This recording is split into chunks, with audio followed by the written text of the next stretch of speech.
Before we jump into the review and I'll tell you what I think about the Metal Slug games, I would like to ask you a small question because there is many people who are watching these videos and they are not been subscribed yet. So guys, it seems like you all liking it.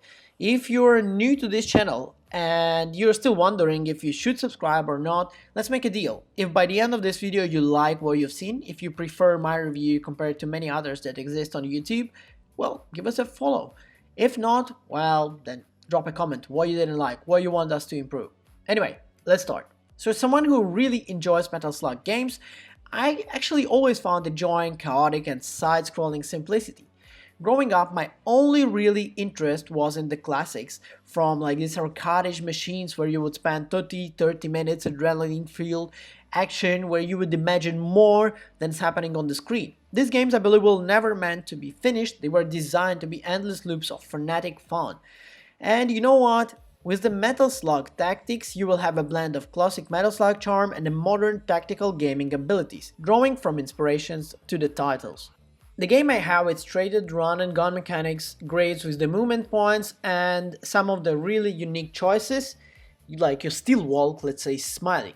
But let's talk about the gameplay transformation. The heart of Metal Slug Tactics lies in how it balances tactical depth with the serious trademark sense of movement and action.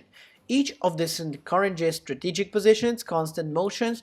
For example, farther you are going into the unit, the more dodge points and adrenaline they are accumulated, with two vital resources. Adrenaline powers specialized abilities, while dodge reduces the incoming damage, possibly even avoiding attacks entirely. This system keeps the battle dynamic, ensuring the gameplay mirrors the frenetic pace of its arcade procedures. The combat embraces the simplicity where it counts, standing next to cover shield regardless of the direction, a mechanic that feels nonsensical yet fits with the game's emphasis on forward movement. There is also the sync attack mechanic, which lets nearby allies fire the unusuals when you attack an enemy with their range. The initially is keeping your squad close enough for the cooperative strikes while also spreading to maximize dodge and cover. And challenging these layers of strategy is challenging but immersively rewarded once you get the hands of it. Characteristics and progression. The roster of characters is small but diverse, with each soldiers offering unique skill set. Ares grenade abilities grow increasingly and devastating as she levels up, while the flow's teleportation powers kind of like endless opportunities for creating mischiefs.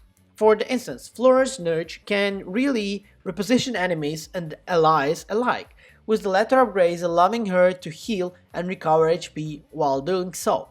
This ability gradually transforms from helpful bonuses into cornerstone strategies, turning into challenging fights with the 5 perfect victories, where your plans succeed.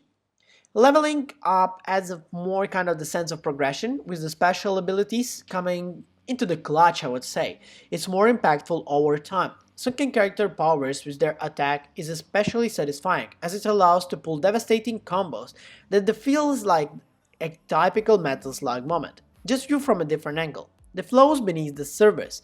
So I would actually need to mention that there are some flaws in the game that maybe can be overlooked due to the charm of the game and considering that it kind of created to give you more nostalgic feeling rather than this nowadays maybe like 21st century in a way gameplay flow. I would say there are like small ones. For like a charm, it doesn't always nail the landing, so the game's tutorial is sparse, leaving many mechanics actually unexplored. While the helpful two steps exist, they are becoming overlooked in tiny boxes that are difficult to read during the heart of the battle. The lack of clarity often kind of like forces you to learn by trial and error, a frustrating experience in these early stages. Worse still, the game suffers from technical hiccups and bugs. In one of the boss battles, a glitch prevented me from targeting an enemy, only for the game to crash moments later. Another time, a soldier cursed into a mummy kind of like appeared alive after the curse were off, but the games had actually marked them as dead. Something I didn't realize until I was too late to adjust my strategy. These issues add unnecessary frustration to an already demanding kind of game where you need to be focused all the time. The UI also feels a little like a missed opportunity. Into the Breach, one of the Metal Slug Tactics' clear inspirations, excels into presenting a complex information with the crystal clear visuals. Here is the interface, kind of like often creates this good feeling that you really want to kind of play, I would say, around and enjoy the game a lot. In all over, I would say the game deserves your time if you really want to try and play this type of strategy game and the older type of franchise. You will enjoy it. There are flaws, but again, this is some of the things that can be changed. It's not like the whole gameplay mechanic is bad. It's like it's not really finished. The overall base of the game is good. I would say maybe wait a few more months, see if there are any more updates if you want a more polished gameplay, and then go on and jump into the world. Because overall, the game deserves its time. Thank you for watching this video, and I'll see you next one. Bye!